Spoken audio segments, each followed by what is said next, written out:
If you want to see more videos and interviews like this from influential people in tech, finance, and sports, subscribe to the channel and make sure you hit the bell to be alerted. And go a step further and join the YouTube and membership area for early releases of videos like this. I'm out of here. Ha! It's your boy Crypto Blood, and welcome to another Kicking It session. Today I've got a returning guest, Manny Alicandro out of NYC. Had a great time with him last time he was on, so I definitely want to get an update on just a variety of things. Blockchain. I mean, he's in NYC, so he's kind of at the epicenter of this whole pandemic thing, and I wanted to get his feedback on what's going on the ground level. Manny, what's going on, brother? Thanks for coming back on. Thanks for having me. Good to see you. I appreciate it. Thank you. Absolutely. I mean, there's a good use case. There's a very successful trader. His name is Bill Ackman. And he's a billionaire, right? I think I've heard of Bill Ackman. Right? You know who he is, right? Oh, yeah, I do. Yeah. Okay. So you know what happened over the last couple of months, right? Yeah. So he took a position that the market was going to go down, and he went on CNBC, and he vehemently, passionately expressed his feelings. Unfortunately, he didn't disclose his position, but that's a whole nother issue. He backed up what he said on CNBC and said that he did disclose it. His investors knew, whatever. But nonetheless, he's so influential and he's so powerful. The day he was on CNBC, right? The day he was on CNBC, he roiled the markets. The markets went down. The next day, Crypto Blood, the next day, the New York Stock Exchange had the circuit breakers. Okay, because it opened up down 7%. Right. That's how much fear grips the world and the market from one guy. I have to say though, he did his due diligence. He was on top of this virus back 100%. in January. 100%. Right? And I watched that whole interview. I don't think he disclosed. You're right. He said he had, what did he say? He didn't disclose exactly. You're right though. But he was on top of his stuff, man. And I think he knew it. He knows he's a superstar trader, and he wouldn't be a billionaire if he wasn't. I mean, he's kind of like a Warren Buffett. He made his money from trading. He didn't make his money in another industry, a successful entrepreneur, and to get into the market. I mean, he's traded up all that money, which is incredible. My point is though, one individual roiled the US, pushed the US market down in a very bearish way. Mm-hmm. That's incredible if you think about what we're talking about with fear. Yep. If certain individuals, Trump, Fauci, Dr. Birx, Bill Ackman, people on CNBC, Mark Cuban, whomever, have Gary Vee, have a voice that people listen to, particularly now that people are home, people are bored, people are sick of watching the news, whatever. So they're looking for different outlets. If you could communicate something to people, people are ready to listen and think of the impact that has. So unfortunately, we're hearing different things, right? That causes more anxiety too. Yes, it does. Do we not open New York by May 15th? Do we wait till the end of May? Well, what about Michigan? Well, what about, bird seed or fertilizer in Michigan? There's these weird disparities between states. And then you got now the politicization of this where, okay, it's become political. These governors, they're Democrat and I'm a Republican. You won't let me do my business and open up my business. I mean, it's kind of silliness, right? Because at the end of the day. That's what I don't like. That's exactly, Manny, what I am very upset with America in many, at least the America I see online or whatnot. It's politicized, man. And I just don't. I hate that it's come to that point when this is a life and death situation, not a blue or red situation. Absolutely. Look, we could always make money back, right? I mean, money is something that you have, you don't have, whatever. And you could always make it back, but you can't get back your life. You can't get back the lives of family members or loved ones that we lose. And every life is precious. So every life lost is one too many lives lost, I say, okay? So we need to be practical.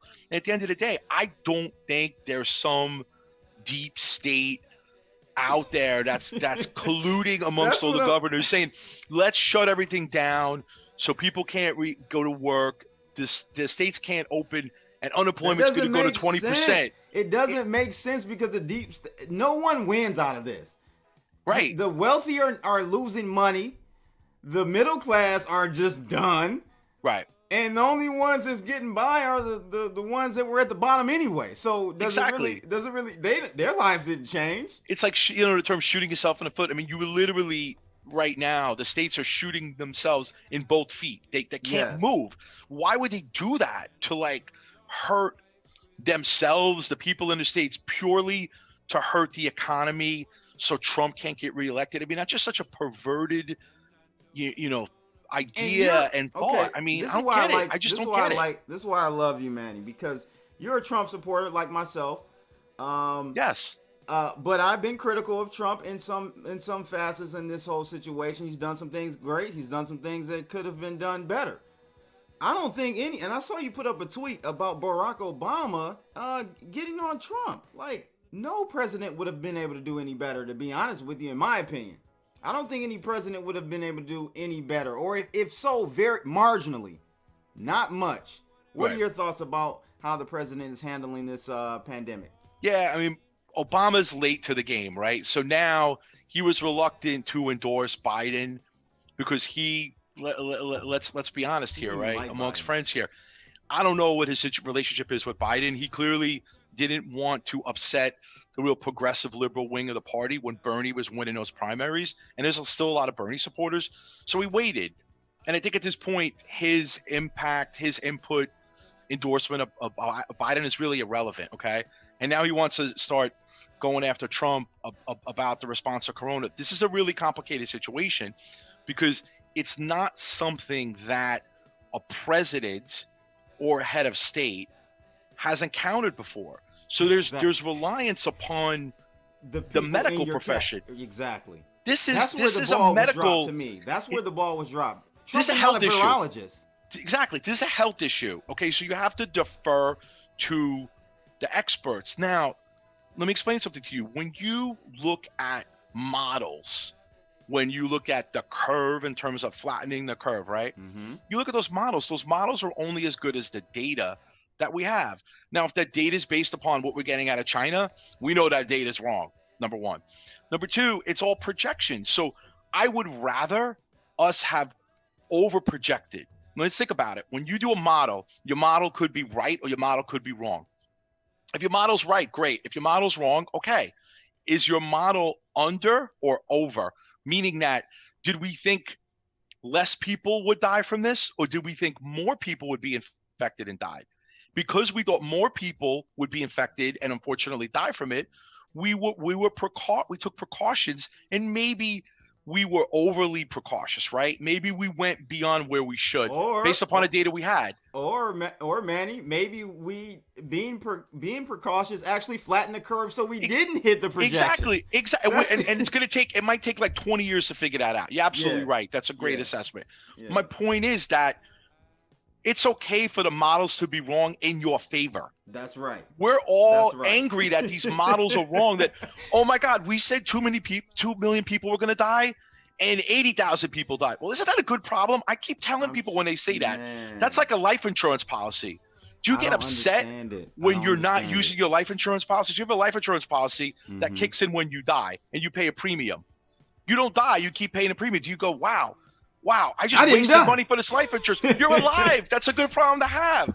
Yeah. That's the kind of problem you want to have. You want the models to be off in your favor. And like you said, maybe because of social distancing and the fact that we shut things down, we prevented the disease from spreading at the rate that it did. Look, stuff like this happens all the time in the world, right? If you look at the Ebola, you look at other viruses we've had, the flu, right? I mean, this stuff happens all the time. It just doesn't happen to the magnitude. I think the problem that we face as a society globally is the coronavirus could be anything. It just happens to be the coronavirus exposed our vulnerabilities. Yes, what do I mean by that? We have vulnerabilities in our healthcare system. So New York City has a lot of people, close to 9 million people in New York. We didn't have enough hospital beds. We didn't have enough ventilators. Now, unfortunately, we had to go through this panic mode to come to that determination because of Corona. We could have done assessments. We could have hired McKinsey. We could have hired a big consulting firm to say, okay, how many hospital beds do we have? How many hospital beds do we need? Let's say there was a bomb, God forbid, at Grand Central Station or at Penn Station during the Knicks game. at 7 o'clock, and MSG is on top of Penn Station in New York. Mm-hmm. You'd have, unfortunately, tens of thousands of people that would be injured if there was a nuclear bomb or something crazy, God forbid.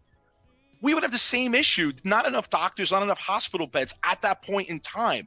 Vulnerability that was exposed in our healthcare system. We could not scale up quick enough. Okay, that's a problem. It's nothing to do with Corona.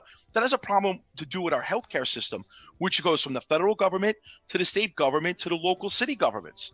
We need to take care of that in case something like this happens again. We need to make sure that we could scale up quickly, because unfortunately, this might not be the last pandemic. Yeah, and it's definitely not going to be. But I want to talk about Cuomo. Didn't know much about him before this pandemic. And I have to admit, I actually like the guy, man. I think he's doing a great job for your state. I really do. Like, he's not rushing. He's not buckling under the pressure of political games and stuff. Right. What's your assessment of Cuomo? How do you think he's doing for the state? And kind of go from there.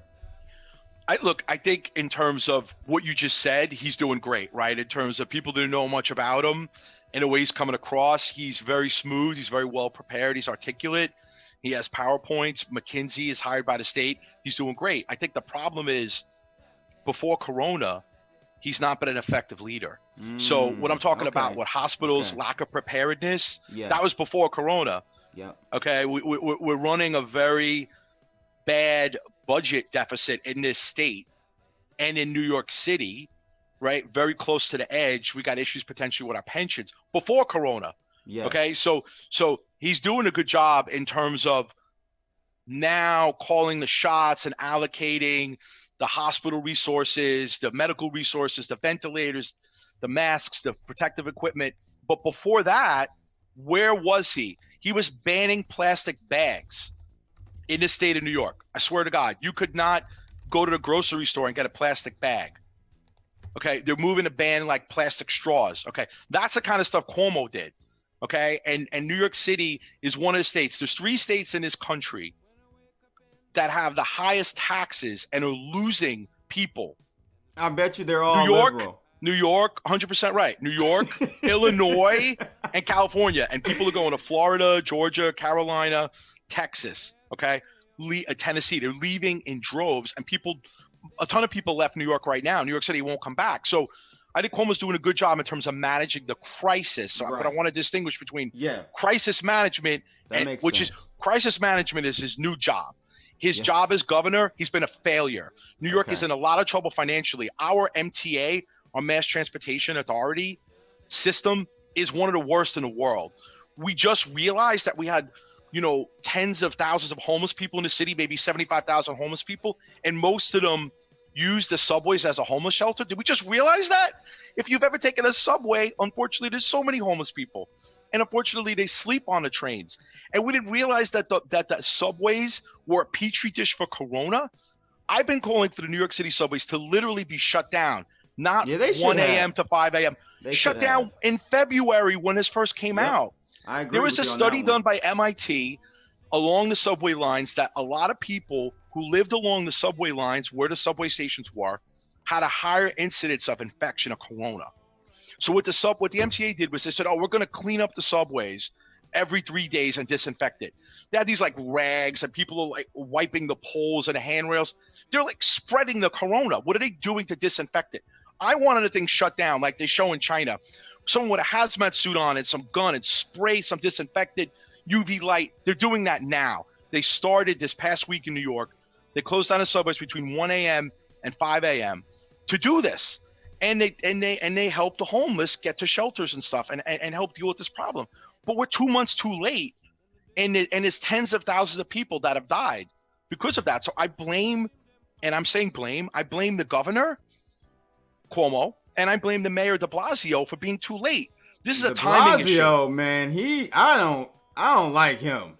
Many people do. Many people do. All right, that guy, man. Oh my God, he was just taking shots at Trump, being very political with things when he should be handling his city, which is the epicenter of this virus. Let's talk. I want to talk about why you think, and this is still, I'm still just mind blown at where we are in America with this virus, because Little old me with a YouTube channel and a camera on the internet knew about this virus in January of 2020. January 22nd is the first time I did a video, actually. Started tracking this. Why did we miss the boat, man? We saw all the evidence, as you stated. We saw the people in China with the hazmat suits on. They're doing a disinfection stream cloud down the streets, and they have the guns, and they're doing all this stuff. Draconian measures expected from the CCP, but they like money more than their people. So if they shut their economy down, we should be taking note to this. What happened, Manny? What happened? That's a great question. And I think the last time that I was on your show, we spoke about Corona, and it was more specific to affecting the supply chain, because we have, the United States, we have a lot of our factories and manufacturing in China. So we were looking at it purely as an economic situation and not as a health crisis. Yeah. And I think, I'm calling the shots the way I'm a straight shooter. I think people know me, know that. I think we missed the boat. I think we're a little too late to this thing in terms of, again, preparation. Yeah. Because we need to scale up. It could be anything. We need to be prepared. I think particularly in New York, we've let our guard down. 9/11 was tragic. Okay. Really, we changed the way we live our lives, not only in New York, but not only throughout the United States, but throughout the world. I mean, think about, there was one shoe bomber right after 9/11. Remember that guy? He was a British guy, took off his shoes trying to blow a plane. Yeah. Changed the whole system. Now when you go through TSA, you gotta take your shoes off and right. I mean, it's one guy changed it for everything, for everyone, and change everything. One person or a small group of people ruin it for everyone. Exactly. And the point is, I like boots. I don't want to take my boots off, but I go through TSA pre-check. We all got to comply. And Fourth Amendment rights, where are they right now? Okay. So the interesting thing about this disease is, unlike an earthquake or an act of God, right, that just happens out of nowhere, or a terrorist attack that we miss, this thing was like a slow knuckle curveball. We knew it. We saw it. We're like, oh, that pitch is coming right at me, and it's not a fastball at 98 miles an hour. That thing's coming at me at 72 miles an hour. But I think we missed it. I think we underestimated what it would do to our healthcare system. Again, exposing vulnerabilities to healthcare system. Secondly, another vulnerability it exposed is our economy. Our economy is not as strong as people say it is, just being frank. And I'm super patriotic guy. Me too. We have a lot of service industry oriented workforces in this economy. Okay, so what I mean by that is, just look at me. I'm in New York, right? I spend a lot of money on discretionary spending. I go to a spin class and I spend $35, and I'm in a room with about 60 people, and we're all right next to each other, and it's hot and it's sweaty, whatever. Okay, that class cost me $35. I ordered a Peloton bike. I'm waiting for the Peloton bike to come. I am not comfortable going back to that environment because of social distancing and because of Corona or any other disease, where I'm in a room with a bunch of people sweating and breathing on top of each other. Think about that. I don't go back to Flywheel, this place I went to, or there's like a Soul Cycle. The people who taught the class, they're out of work. The company is not operational, right? So think about how many people are in that ecosystem just of me going to a class, that now, what do they do for work, right? There's so many niche industries that were based on discretionary income. People get their hair colored, their hair cut, they go out to eat, they go to a show. All this stuff's great, and I'm 100% supportive of it. But my point is, it's discretionary. I'm still alive, we're still alive without doing it. And there are substitutes. I could get a bike and ride it home. I don't need to go to a class. So our economy, look at these malls, right? I was telling somebody, look at Minnesota, the malls of the world in Minnesota, Mall of America, right? But think about that. You go to the mall, you go to Macy's, or you go to Neiman Marcus, and you buy stuff that's made in China, which you could just buy online, number one. Then you go to the Cheesecake Factory. A lot of that stuff. Not anymore. It doesn't really matter whether you do. That's what I'm saying. So, like real estate, if you think about real estate, going to an office, having swanky offices and cubicles and stuff, not going to happen anymore. People are working from home. Our productivity, with all these bad economic numbers you showed, unemployment, our productivity has not gone down, that people are work from home. The big fear for people from working from home, and I'm an old guy, is like on I Love Lucy, when you had a manager it's called management by sight. You had your manager who was either in the middle of the floor or the corner of the floor at a glass office. And he would look out and say, hey, Crypto Blood, you're chit-chatting to your friend. You're not typing fast enough. Speed it up. It's supposed to be 55 words per minute. Hurry up. Right? Our productivity has not gone down. I haven't heard that in 2 months of people that work from home. It's probably gone up. My buddy, he lives in Charlotte. He works for one of the big banks. He said he's working more than he was going into the office. And so it's prolonged. It's stretched out during the day more, but he's working. But he's getting it done. It doesn't matter. Like 9 to 5 doesn't matter. I worked from a home office for years, and I've always worked in corporate, and I get more done. But I never stop working. I work on weekends. I'm working today. That's the problem. That is. It's a problem. But the point is why do you need to pay for an office, to force your employees to go to an office, to pay for transportation costs, to spend money on a cup of coffee, to buy lunch? It's so much cheaper for the employee to work from home, and healthier and better for our environment because we're not polluting by commuting, and cheaper for the company to not have to pay for real estate. So everybody wins in this situation. Who doesn't win? Real estate people, land developers, Cheesecake Factory, malls. And I have nothing against them, but I'm saying, why is that the right way? But just because we did it. I think I hear what you're hinting at. And this is two things I got from your statement. One being, you talked about discretionary, right? And how this whole economy over here in America is all discretionary. So that to me equals, I equate discretionary with the service industry, the service sector. We don't make anything anymore, right? So Correct. If we made things, those things are needed, are necessary either here in America or around the world. We made widgets for every damn thing that's produced in the world. We would still have an underpinning of an economy. It was all built on a house of cards, I think. And so this virus really exposes that. 100%. Right? And then secondly, you talked about demand destruction. I think there's going to be a structural shift in how we work, right? I don't think we're going back to the lavish 20,000 square foot, buildings downtown. I don't know. Kind of give us your assessment of what is it going to look like post COVID-19?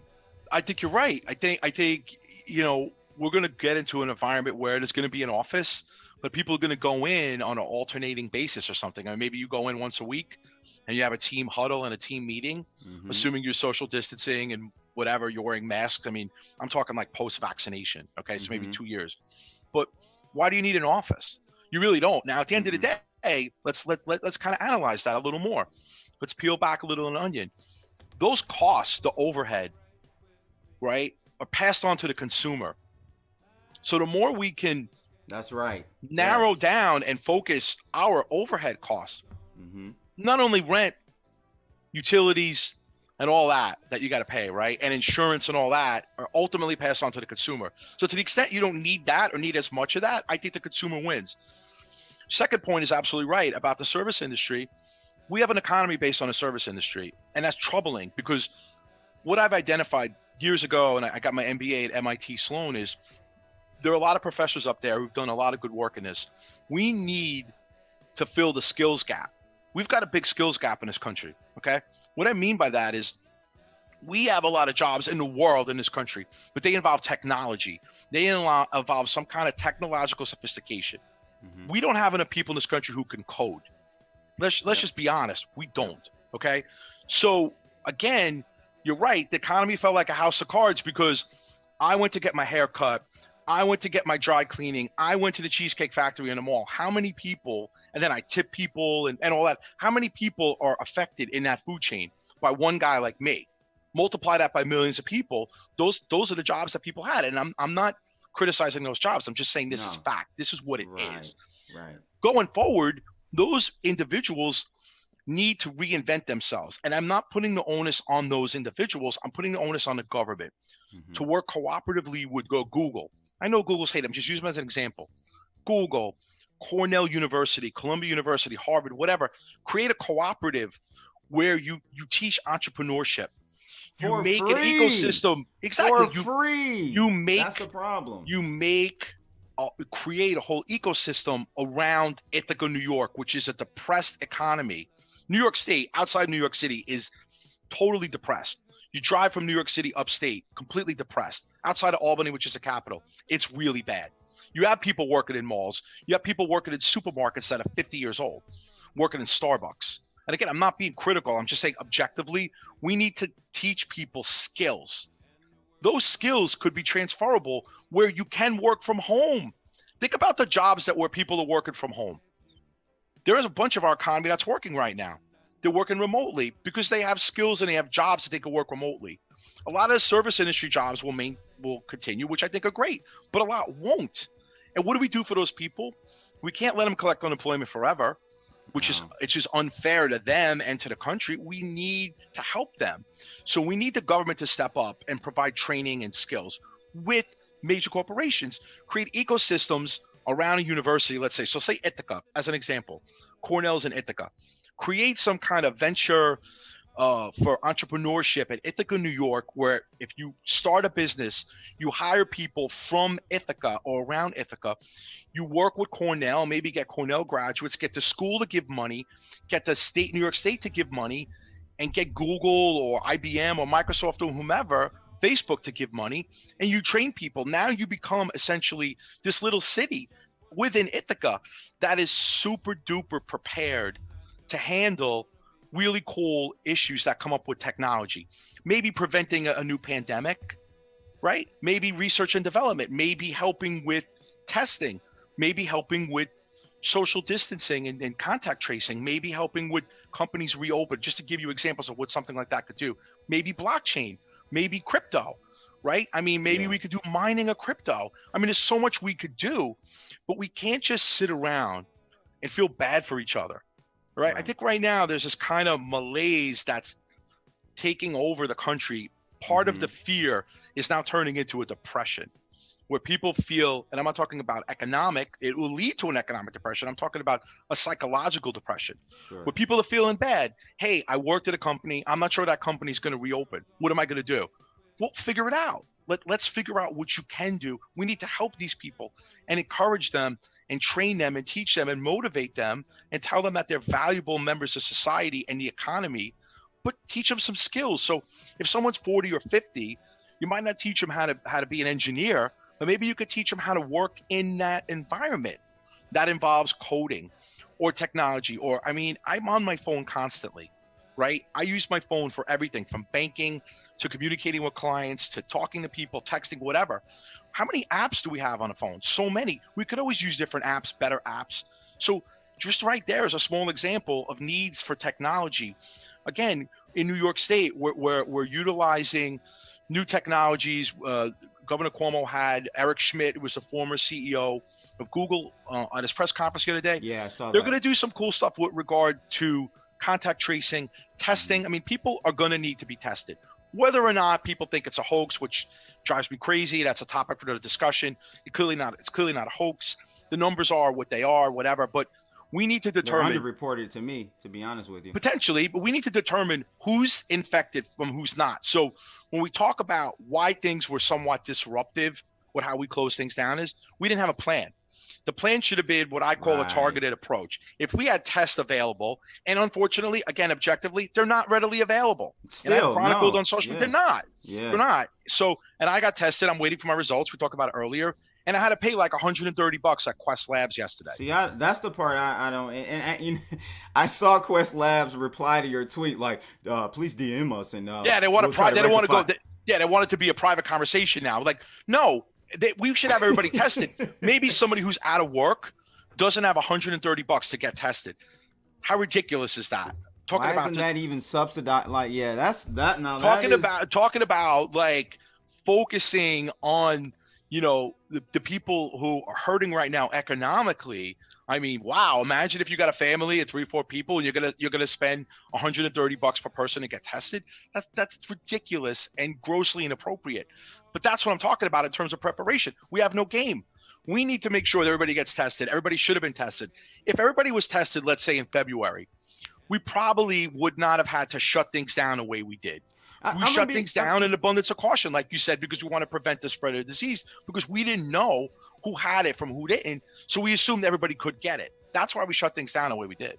Yeah, and that's, I guess, one thing I have to critique Mr. Trump on is that he and his team you can see it. It's so obvious. They have no plan. To me, they still have no plan. It's crazy, but I don't know how many days are we into this thing, 90 days or 70 something days.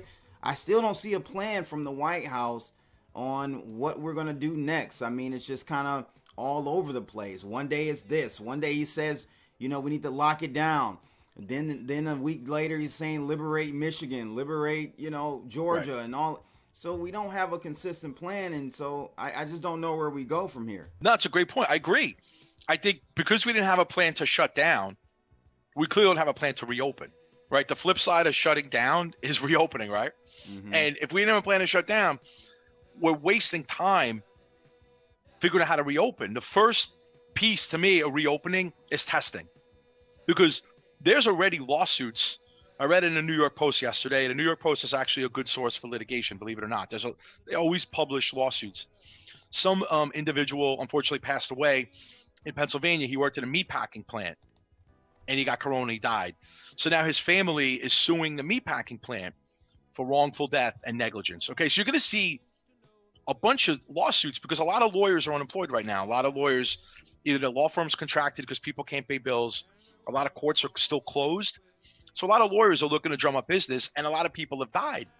So now think about it. You have these lawsuits where potentially the families of people who died are going to claim that their father, mother, brother, sister, whomever in their family died because they were in a harmful work environment. And what did that company do to prevent the spread of corona? So it's an interesting question, but nonetheless, how do we prevent that? I mean, right now, Trump signed the Defense Production Act for meatpacking plants, right? So last week he did that because the meatpacking plants were shutting down because many people who worked there had corona, and they were worried about litigation, not only from employees, but from maybe restaurants or whomever buys their meat. So Trump gave them immunity in a Defense Production Act. Small companies that have, 10, 20 people, 10, 20 employees, what immunity do they have from litigation? None. Yeah. So you're really going to put the onus on me and say, if I have a small business, to open up, and I want to open up now. And then what happens if one person who works for me in my company has corona? And let's say I have a restaurant. What kind of paranoia is that going to set off in terms of, we're talking about this earlier, in terms of fear. So there's a fear to close down. There's a fear to reopen, but there's also a fear to reopen too soon, because if we reopen too soon and we have to shut down, it's going to be swift, and we're never going to reopen. The only way this is going to work is if people, to the extent they can, are tested. And I'm not talking about taking someone's temperature. I'm talking about someone gets tested, either the swab test, the nasal swab test, or the saliva test, or the antibody test, whatever. Everyone should get tested, and it should be some recordation of the test. That information should be given to the employer, and the employer should make a determination of who works for me, who has corona. If they do, it's unfortunate. They should stay home, work from home to the extent they can. Or if you're negative, you come back to the office, and then within the office, they have supplies, masks, gloves, they do disinfecting, whatever. But up until that happens, things are not going to go back to normal. I'll give you a little example. So there's some place that I like to go to in Chinatown and get dumplings. So I go to get dumplings there on the weekends. It's a wonderful place. And I live in downtown Manhattan in a financial district, and I walk there. I am afraid to go back there. Not because I think it's a bad place. I think it's a great place. But psychologically, I'm worried that I don't know where those dumplings were made. They steam the dumplings. I don't really see how they make them. So I'm fearful of ordering. Obviously, they're closed in terms of I can't sit there, but I could order to take out. I'm fearful of doing that. Mm-hmm. And I'm not really a fearful guy. I don't really have this kind of like walk around the streets like, brick's going to fall and hit me in the head. I'm not that kind of guy, but I'm worried about, I don't feel comfortable eating at this place. And You know, you if they have shouldn't. Corona, does Corona die because they steam the dumplings or the heat? I just don't know. So what would make me feel comfortable? Crypto Blood. I know this sounds crazy. I go in that place, they give me a mask, they give me gloves, they give me a hand sanitizer. The people in there have literally like hazmat suits on. I know this Yep. sounds crazy, but I would feel comfortable that they thought this through. Paper menus, stuff like that. Yeah. But just to reopen and say, okay, you know, we waited 2 months now and the curve is flattened, we're good. No, we're good No. because we prevented people from giving it to each other by limiting the contact. It's basic So stuff. that's funny because that's exactly, I said this on the stream the other day. I was showing the statistics here in Michigan, and I showed them.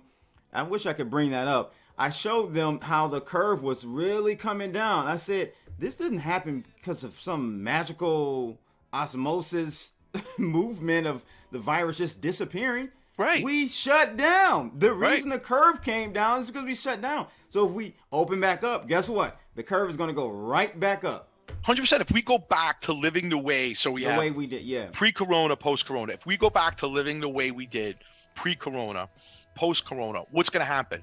People are going to get infected. The difference between post-corona and pre-corona was like, what is this thing?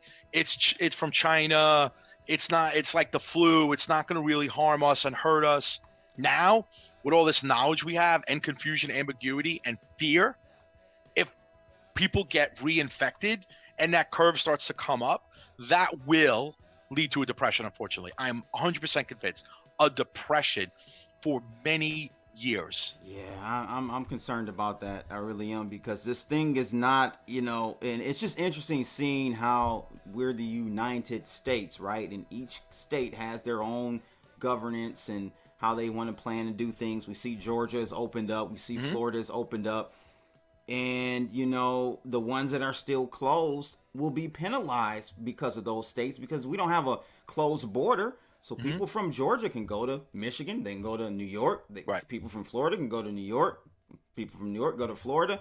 So I just don't know, for the people out there who are complaining about their constitutional rights and they're complaining about this lockdown, to be honest with you, Manny, this lockdown was I don't even want to say that word, but was a weak lockdown. It wasn't even a real lockdown anywhere in this country.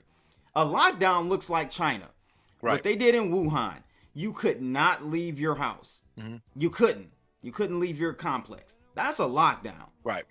I don't know. We couldn't do that here, but I'm just saying, like, we complain here in America about our constitutional rights. This is, as you stated at the beginning, this is an effort. This should be an effort by everyone. We should be all uniting together to flatten the curve so that we could get back to something that resembled our normal past. Totally agree. I think we're gonna have a new normal, to be honest with you. I don't think we're going back. We're not. And if you look at, probably a good comparison is polio, right? So my mother's 82 and my aunt is 87, and I grew up in Brooklyn, and my family's from Italy originally, my grandparents, right?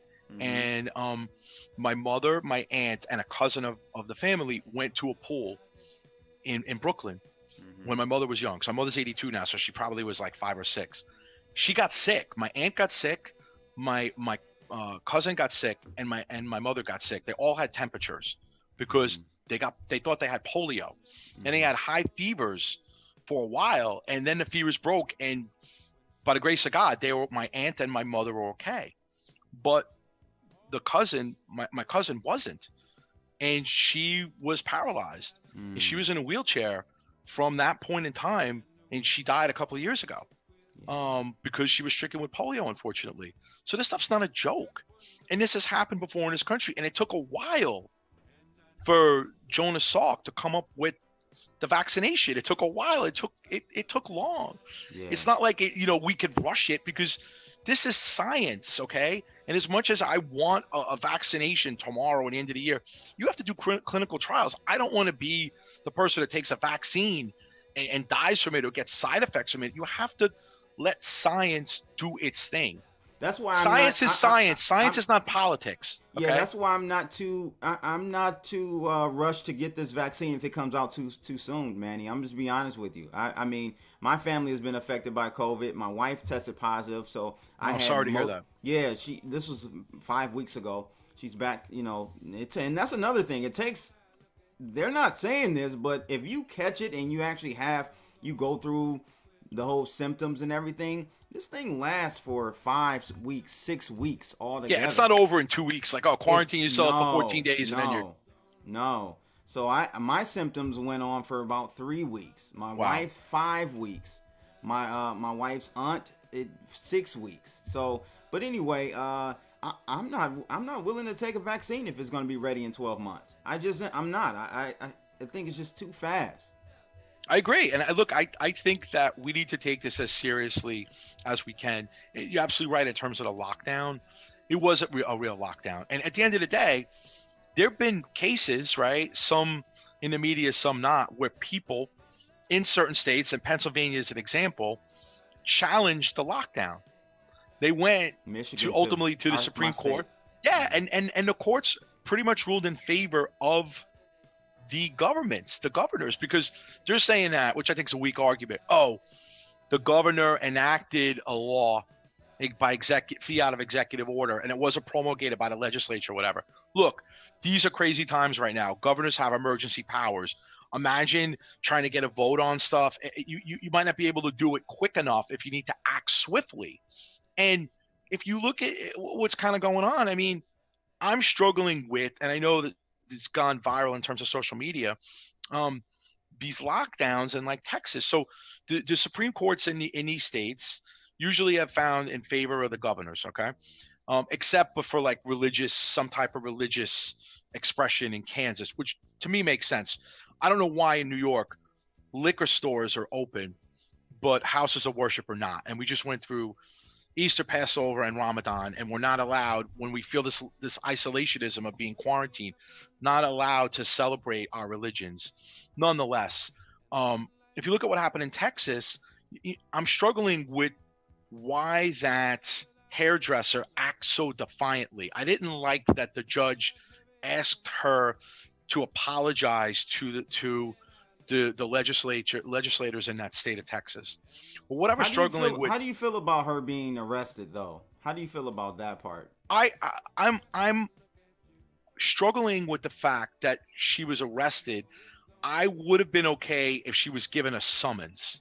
So let me be clear. I don't think they needed to go as far as they did, but I don't think she's a hero. No, because she defied the law and put people's lives at risk. For who? For who? For her own her profit. own benefit. Yeah. Why couldn't she have just kind of spitballing it here? Yep. Contacted her clients and gone to her clients' homes and cut their hair, or they went to her home. Mm-hmm. Well, what is the point of opening up a business in defiance of an order by an executive order by Greg Abbott, who's a great governor, that other people are complying with? That's a free rider issue. Everybody else has to abide by the order, but not me, because I need to feed my kids. What about you and your kids? I mean, you feeding your kids isn't as important as me feeding my kids. So rationale was off. Do I think she should have been arrested and treated that way? No, I think she should have been summoned. And I think they should have prohibited her from reopening her place. Yeah. Because it's not fair. And a level of fairness, we all need to comply with the law and go through this. Mm-hmm. We all need to comply and deal with it in the same way. So I think on both sides of the fence, I think the police, unfortunately, and the law enforcement overreacted. But I think at the same time, she did as well. And she was a bit of a grandstander. And I don't think that's cool, right? Yeah. I think we all need to deal with this stuff. Now, maybe the effective way would have been she hired counsel, or she petitioned Governor Abbott or the lieutenant governor and said, hey, I want to reopen my business. We in Texas, we have a lot of people here, but we're not as dense as New York or Michigan or New Jersey, right? So we don't have the same situation going on in terms of infection rate and people dying that they do in those states. So therefore, can you reopen hair salons if we employ certain measures like social distancing, masks, disinfectant gloves? That I would have been all entirely supportive of. But this act of defiance where people are going to the state capitals and they're waving flags and they have guns and rifles. I mean, they did that in Michigan. It makes me a bit embarrassed, right? I feel like we're not being represented and portrayed by the best people that should represent and portray us. I don't like that. I think because other countries are taking it seriously, man. I don't see the. I mean, I'm sure there are people in various countries around the globe that are pissed off about, but for the most part, I'm seeing people comply. For the most part, comply with what's going on and take it seriously. At least maybe they don't comply, but they're taking it seriously. I don't see as much tinfoil hat. Right, and at the end of the day, like I said earlier, if we're all equal, then no one is more important than anybody else. So your rationale in opening your business is selfish. Yeah. Okay, let's call it like it is. You are being selfish if you think you're more important than me, and you taking care of your family is more important than me taking care of my family. I've got to figure out how to take care of my family if I can't open up my hair salon, but you have to open up your hair salon. That's not good. I'm sorry. We can't celebrate that. Okay, we can't give someone a pat on the back for that and say, yes, you're a hero. I don't go for that. I think that's wrong. And I think that's not patriotic. I think that's unpatriotic. Okay, so that's acting selfishly. Let me ask you this before we move on to blockchain, because you are a blockchain consultant, attorney. I want to pick your brain about what's going on with the halving coming up. But before we do that, have you been directly impacted by this coronavirus or indirectly? Since you're kind of on the ground. I have. I mean, thanks for the question. New York is pretty much shut down. A lot of my clients are not operational. So I have. I'm trying to pivot my business in certain areas. A lot of the blockchain stuff I was working on, it's kind of been pushed to the side because people can't work. It's tough to get funding. A lot of my clients are having a difficulty paying me. So absolutely, I've been impacted. But, how I run my life and how I run my business is with prudence. And, I never try to go, beyond my skis, right? In terms of maintaining a rainy day fund. And that's another thing I think as Americans, we in general live by the moment, right? It's check to check for most of America. It's pretty dangerous. I mean, we used to be a saver nation. Now we're clearly a debtor nation. And I didn't realize how many people were living on the edge. Like, things are closed for a month, which sucks, or 2 months, which sucks even more. But that really bankrupts you. Like, you're living that. You don't have a 6-month window. I mean, we need to teach people how to do that. Yes. Yeah, businesses as well. I'm very surprised. But that brings me to this point. I think now, post-COVID, we're gonna have a shift in society's view on how money, how to utilize money and save money. That may be a shift, and if that happens, that's gonna be a shift in how we generate our GDP. Most of You're right, because there's going to be less spending and more savings. You're absolutely right, and less credit card debt. You're absolutely right. And that's a great point. And again, if people live recklessly, irresponsibly, and I'm not saying they do, or they did, but the point is, I think a lot of what we're talking about is people lived on the edge, and maybe they weren't as prudent or practical as they should have been, because they assumed that I was always going to go to Cheesecake Factory, and I was always going to go to the Gap, or I was always going to get my hair cut or whatever. And then that whole food chain, that whole ecosystem was never going to end.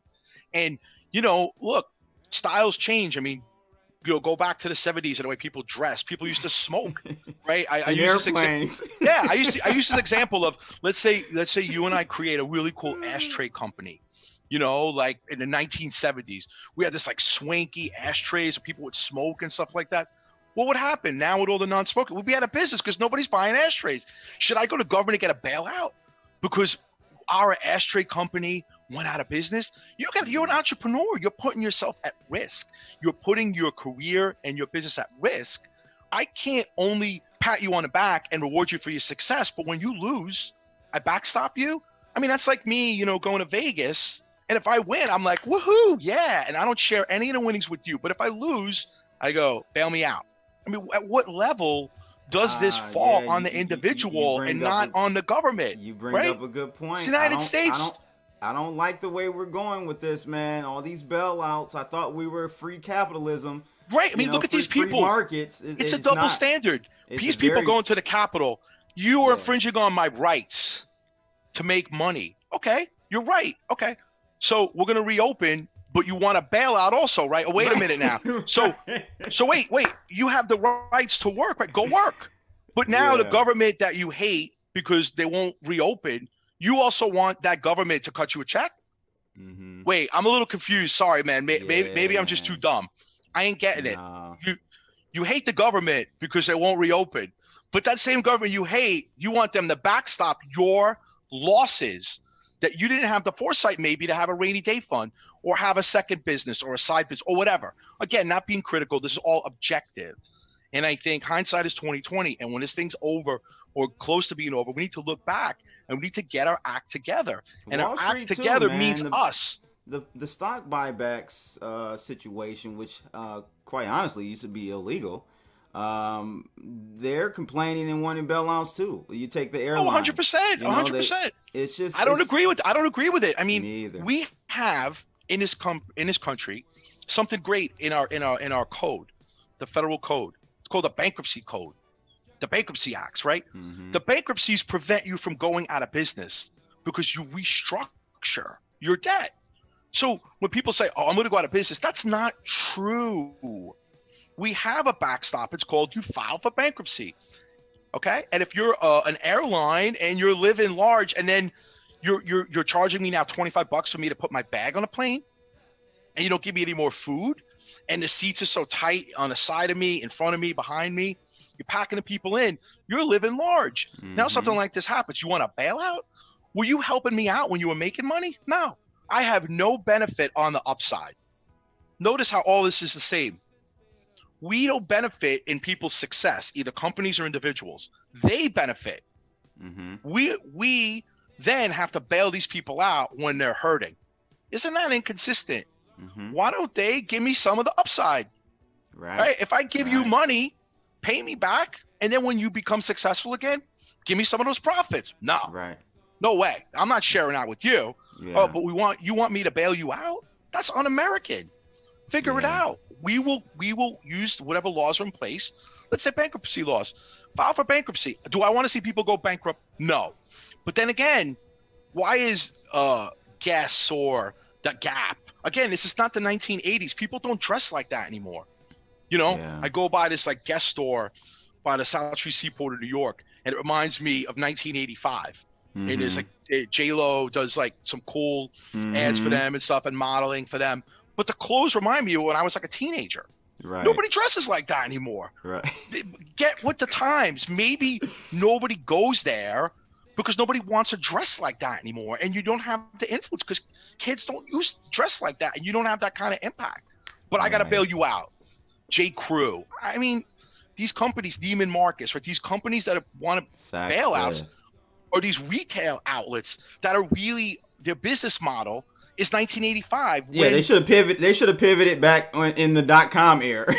Who's the most successful? What's the most successful company in the world? Amazon. Amazon, yeah. Why? Because they got rid of brick and mortar and they deliver stuff to you and it's online. So why do we bailing out companies that didn't keep up with the times? Those are business decisions, my friend. Yep. I get COVID exacerbated it. Okay, sure. So maybe this accelerated it. Yeah, it accelerated. Yeah. Maybe this would have happened in 2 years or 3 years, but it was going to happen. This wasn't just something Corona that happened, and these weird things happened because of Corona. No. These vulnerabilities existed. That's right. This Corona just shed a big magnifying glass on it. Now we're saying, oh, do we need that big mall? Do we need the Cheesecake Factory? Do we need the Gap? Do we need J. Crew? We never would have asked those questions if coronavirus didn't happen and forced us to look at it. Now we're being forced to look at our receipts. We're looking at fees and credit card debt and student loans. And do we need to even go to college in the way we do? Yeah. Do we need to sit in a classroom with 200-300 people in a lecture hall? I mean, is that an effective way of learning? I mean, and paying all this money for it? $60,000, $70,000 to go to a university? I mean, come on now. Maybe that's 1980s or 1970s as well. Maybe we should have online learning. Maybe it should be the choice of the students. Right? Yeah, no, I think that those are the silver linings in this whole thing, Manny. I think on the other side of this post-COVID, it's going to be a more lean economy, a more efficient economy. I think a wealthier economy because we're going to bring a lot of stuff back home. It's going to be tighter, man. It's going to be stronger because these exposure holes right now, the economy's Swiss cheese. Yep. All right. We need to fill in those holes. Okay. And we're filling them in, and we have no choice but to fill them in. So sometimes when your back's against the wall, you got to make it happen. And we were all looking for excuses to not make it happen. Oh yeah, we'll take care of that next year. We got one more year of this or one more season. No, we don't. You have no time. You either do it or you don't. You either left behind, the train's leaving the station. You're either left behind or you're on the train. This train of technology, innovation, entrepreneurship, the train's coming down the tracks. You get on that train or you're left behind. It's binary. And the choice is up to you, and you could step up and participate in the economy. Getting into blockchain, I think blockchain is tremendous. I think, Paul Tudor Jones, absolutely. Bitcoin's the way. That's a big move, man. The difficulty in people getting their stimulus check, people didn't have direct deposit, whatever. If people had wallets, we could get them money instantaneously. That's true. And also think about this too. Think about money, paper money. Paper money is dirty. Yep. If I sneeze, if I put it in my pocket, whatever, right? Look, we could put money on a phone, some kind of virtual currency, doesn't have Bitcoin, whatever. You could use the phone and swipe it, buy stuff. You don't even need a cashier at that point. I could order with my app and pay. Boom, done. I could just pick it up. Go to Starbucks, number 37. I get my macchiato or whatever, and I'm done. Mm-hmm. Tudor Jones said that we're witnessing the great monetary inflation and unprecedented expansion of every form of money unlike anything the developed world has ever seen. So he said 3.2 trillion has been printed or the equivalent of 6.6% of global economic output since February. So, this is a big move by a macro guy like Paul Tudor Jones to make this is this a watershed moment? Do you see more guys doing the Bitcoin play? Absolutely. I think it's been going on for quite some time. He's one of the first to go public with it, and I want to thank him for that. Nice. I appreciate that. With the halving coming up, I think Bitcoin is going to go to the moon. And again, this is not financial advice, but right. We're hovering around 10,000. That's a resistance point. Okay. Yeah. So once we blow through that, we're off to the races.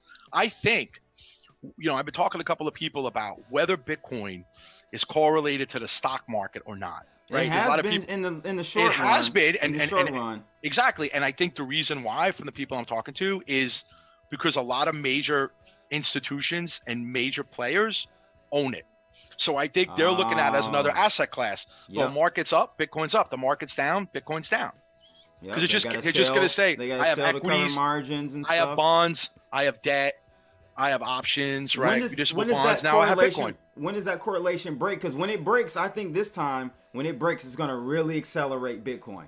I think it breaks based upon a certain pricing point. Okay, so if Bitcoin goes way up, I'm talking back over 15,000. Yeah. Right. It's gonna, and what having happening next week, I think that it's gonna break away. Mm-hmm. Okay, it's gonna break away and not be as correlated as it is to the market and just be off to the races. Okay, me too. I think it wasn't correlated. I think there was some mass adoption in terms of the ownership. Right, you have fund managers having it as a type of alternative investment. So they have 3 to 5% of the pie chart of what they invest into alternative investments, and Bitcoin is an alternative investment. So I think you've seen that correlation.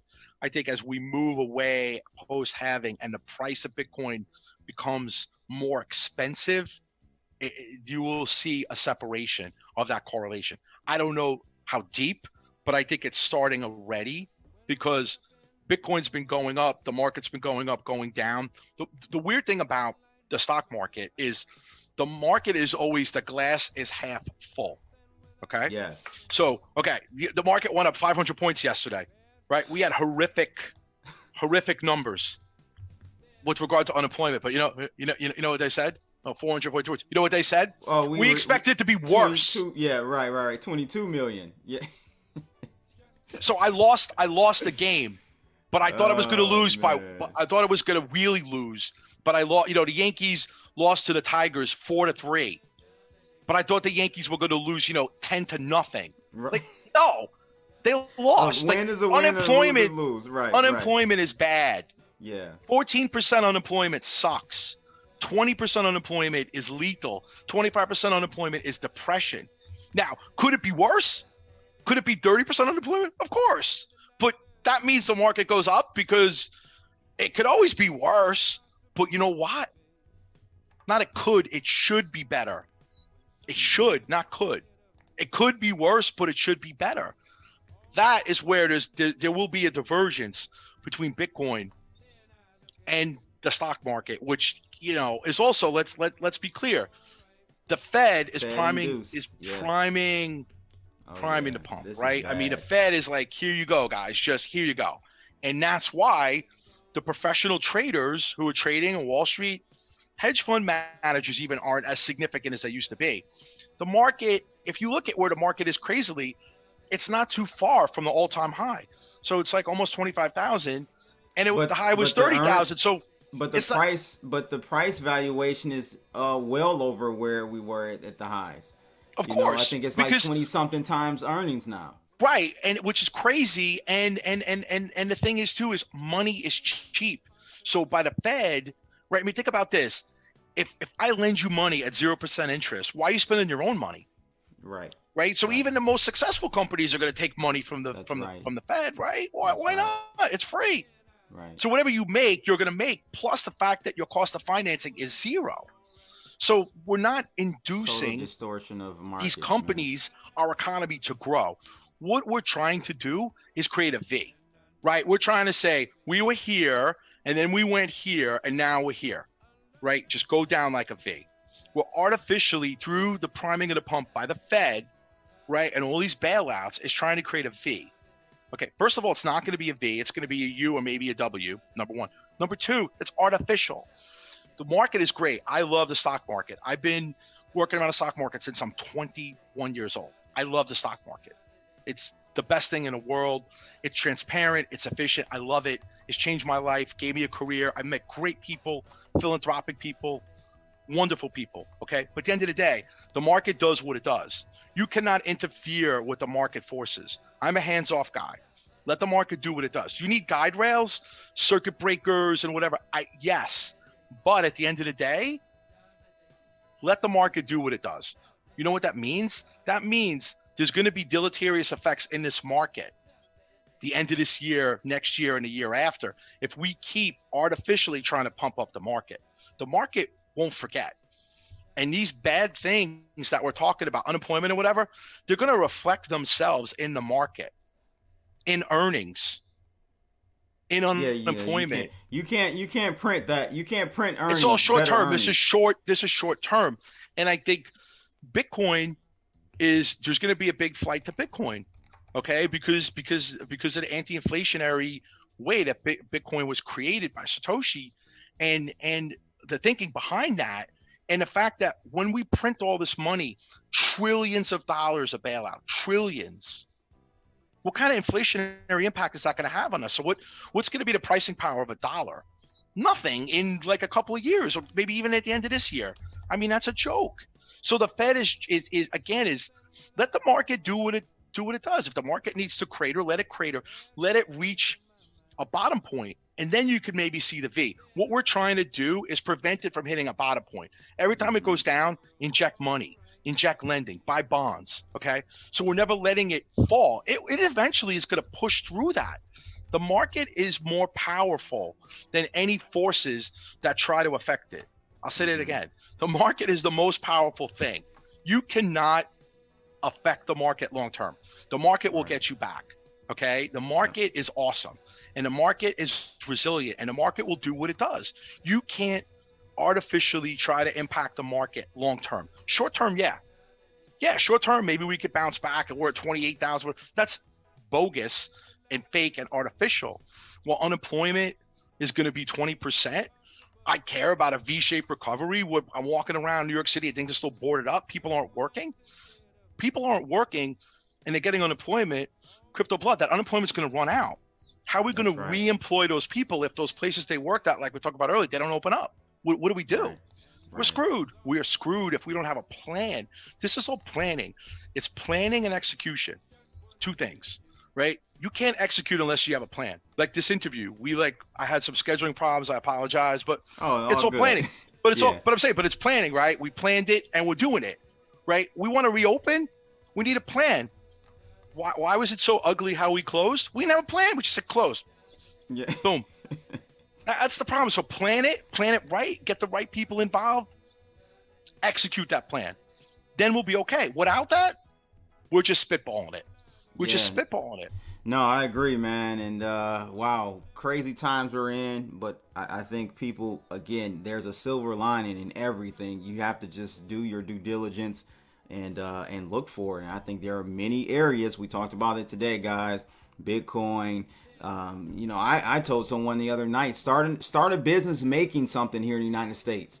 That's going to come back. Manufacturing is going to come back. Figure out something you can do to make something. I started a mask business, and we have the N95 filters. I'm making more masks, Manny, than I'm making a lot of money doing these masks. Good for you. And, just people need to start making something again. Or help people out. I mean, when you help people out, you get good inertia. You get good karma. Help people out. Maybe then someone will return the favor. Right. Stop sitting around licking our wounds, moaning and complaining. I mean, it sucks for everybody. We're all going through the same thing. So it's not like you're in a worse position than me and I'm in a better position than you. We're all suffering. Maybe we help each other out and you get some good karma, and maybe someone will help you out and your fortunes will change.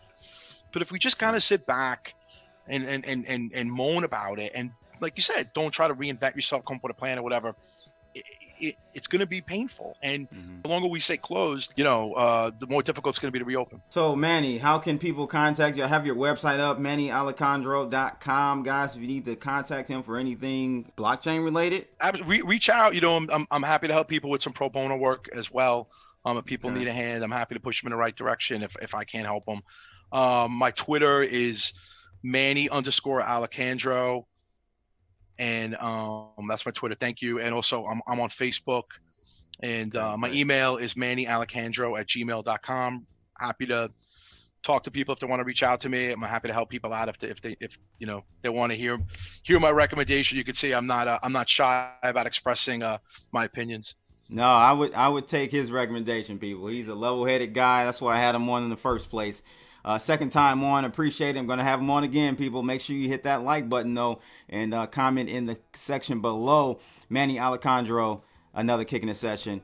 We're out of here, people. He picked, by the way, Bill Withers, Lovely Day. Like this song. Rest in peace, Bill Withers. We out of here, people. Ha! And the world's all